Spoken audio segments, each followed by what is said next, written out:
ন্যাটোর মুখোমুখি হলে কতক্ষণ টিকবে ইরান? মার্কিন ও ইসরায়েলি গোয়েন্দাদের চোখ ফাঁকি দিয়ে তেহরান কি লুকিয়ে রেখেছে এমন কোন তুরুপের তাস যা মুহূর্তে বদলে দিতে পারে যুদ্ধের মোড়?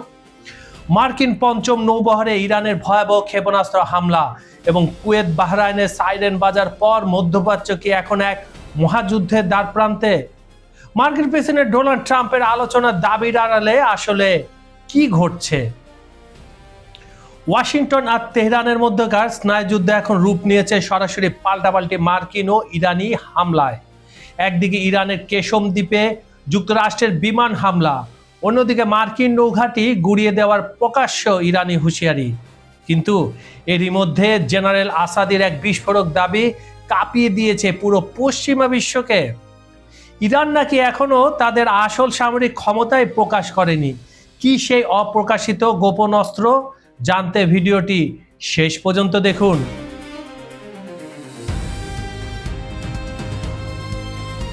ন্যাটোর মতো শক্তিশালী সামরিক জোটের বিরুদ্ধে ইরান কতক্ষণ টিকে থাকতে পারবে তা নিয়ে আন্তর্জাতিক বিশ্লেষকদের মধ্যে দীর্ঘদিন ধরে বিতর্ক রয়েছে।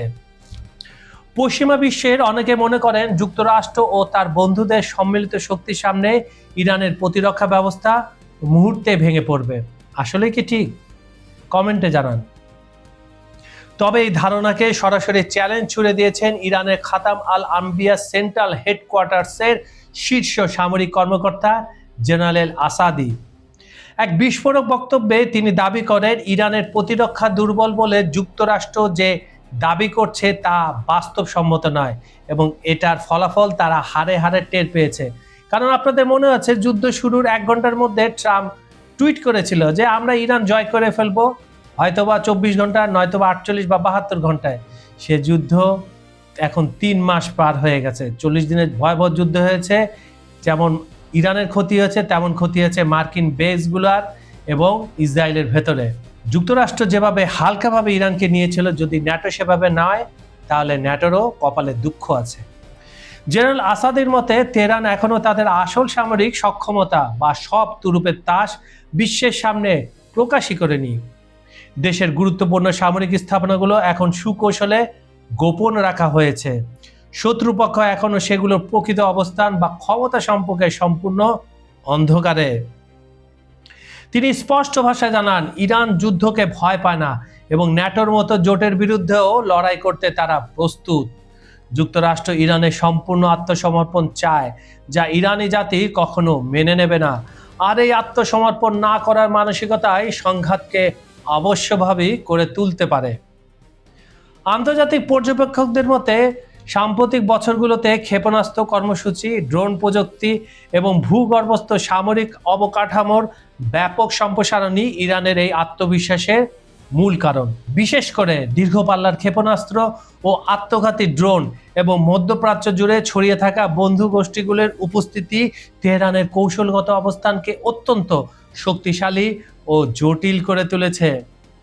অতীতেও ইরানের অনেক গোপন সামরিক প্রকল্প পরবর্তীতে প্রকাশ পেয়ে বিশ্বকে চমকে দিয়েছিল। ফলে জেনারেল আসাদির এই হুঁশিয়ারি কেবল রাজনৈতিক ফাঁকা বলি নয়, কারণ তিনি রাজনীতিবিদ নন, বরং মার্কিন ও ইসরায়েলি বন্ধুদের জন্য একটি বড় কৌশলগত সতর্কতা। ইরানের সামরিক শক্তিকে অবমূল্যায়ন করা যে কোনো পক্ষের জন্যই মারাত্মক ভুল হতে পারে, যেটা হারে হারে টের পাচ্ছে ডোনাল্ড ট্রাম্প।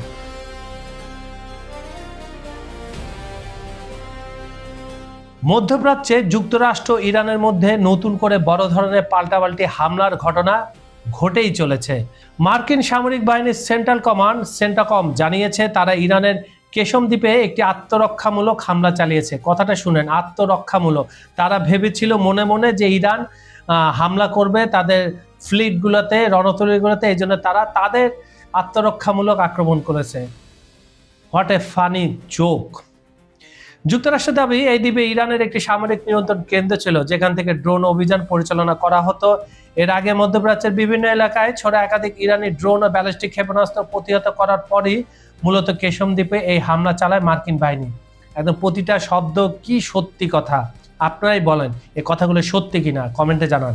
এদিকে কেশম দ্বীপে হামলার পর এই অঞ্চলে মার্কিন ঘাঁটিগুলোতে প্রতিশোধমূলক ক্ষেপণাস্ত্র ও ড্রোন হামলা চালিয়েছে ইরানের সামরিক বাহিনী।